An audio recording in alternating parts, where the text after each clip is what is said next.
Très ravi de vous retrouver au compte de ce journal et merci de choisir la télévision Al-Nassr pour vous informer. Bienvenue dans votre édition. Le Premier ministre de Transition, par ailleurs président du Haut Comité de pilotage, s'est entretenu avec l'ensemble des membres du Haut Comité de pilotage ce 26 janvier 2024, l'occasion pour le Premier ministre de réaffirmer sa volonté de mettre en œuvre les recommandations et les résolutions du dialogue national inclusif. Suivez ce propos au micro de Moussa Mahamat. Écouter, apprendre, me renseigner, m'informer à la source. Permettez-moi simplement d'abord de dire au vice-président, au premier rapporteur qui est là, à vous, les valables compétences tchadiennes, hommes et femmes, qui vous dévouez à ce haut comité de pilotage, qui vous dévouez au comité technique d'appui,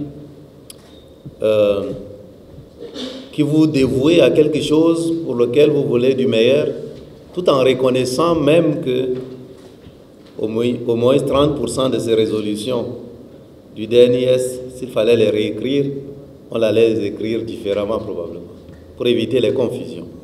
Cette humilité, je vais partir de ça, que pour dire que là où il y a une volonté, il y a un chemin, dit quelqu'un, et l'important, c'est qu'il y ait de la volonté.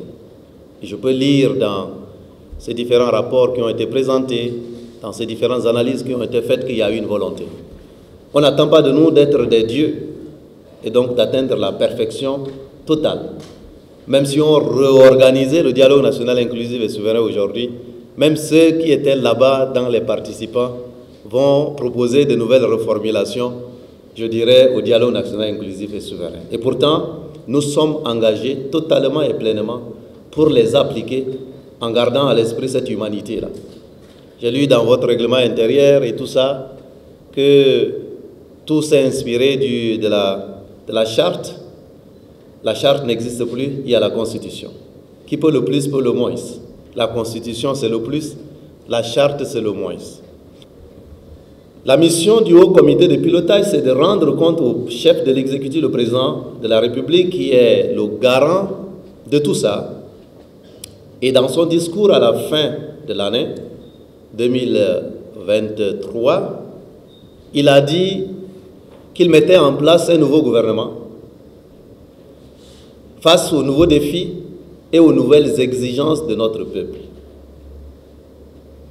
Je crois qu'il a sans doute mieux que quiconque intégré l'idée qu'il y a des défis nouveaux, il y a des exigences nouvelles qui nous commandent de ne pas rester figés comme, je dirais, des machines à dactylographier en face de l'arrivée de l'ordinateur avec la souris. Nous sommes obligés de nous adapter, d'évoluer.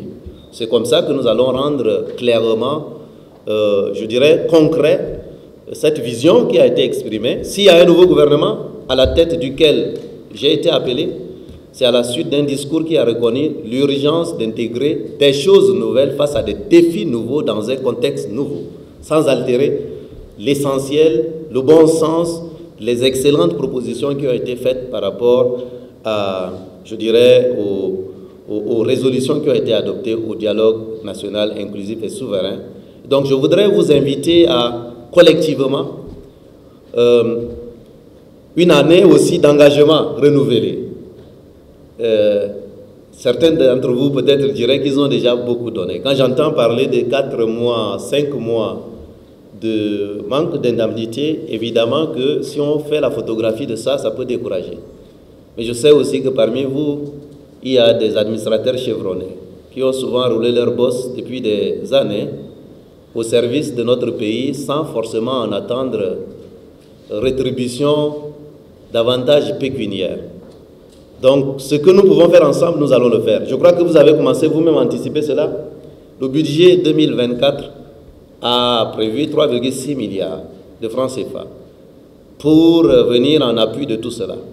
Mais une ressource abondante qui n'est pas disponible à temps, c'est comme de l'eau de jardin qui se trouve à 10 km et vous êtes à 10 km loin de là. Il y a de l'eau certes, mais vous ne touchez jamais à cette eau, vous pouvez mourir de soif. Et puis, le président du comité d'organisation de la journée internationale de la douane, Gaïdro Salamon, a fait une déclaration ce 26 janvier 2024. Suivez un extrait de ses propos au micro de Oumar Mohamed Ida. Sous l'égide de l'Organisation mondiale de douane, OMD, la communauté douanière internationale célèbre le 26 janvier de chaque année la journée internationale de la douane. La journée internationale de la douane édition 2024 est placée sous le thème pour une douane mobilisant ses partenaires historiques et nouveaux autour d'objectifs clairs. Ce thème est un appel lancé par l'Organisation mondiale des douanes à toutes les administrations de douane du monde pour qu'elles se penchent sur les stratégies d'engagement des parties prenantes avec l'idée de solidifier les partenaires existants et de forger de nouvelles alliances dans un paysage mondial en constante évolution. Depuis 2 ans, une innovation particulière a été apportée par la Direction générale des douanes et droits indirects dans l'organisation, à savoir la célébration de la Journée internationale de la douane, couplée avec la Semaine nationale de la douane.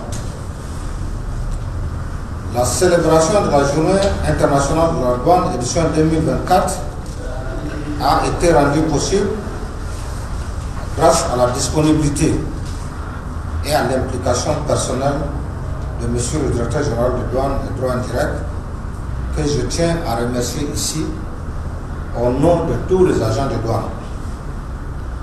La Semaine nationale de la douane a été marquée par les activités culturelles et sportives, suivies d'un exposé débat sur le thème douane, partenaire, modernisation, facilitation des échanges et sécurisation des recettes. Sous le haut patronage du ministre des Finances et du Budget, la célébration de la Journée internationale de la douane édition 2024 aura lieu le samedi 27 janvier 2024 à l'hôtel Radisson Blu de Djamena. Pour la réussite de cette cérémonie, j'invite tous les douaniers et tous les douaniers d'y prendre massivement part.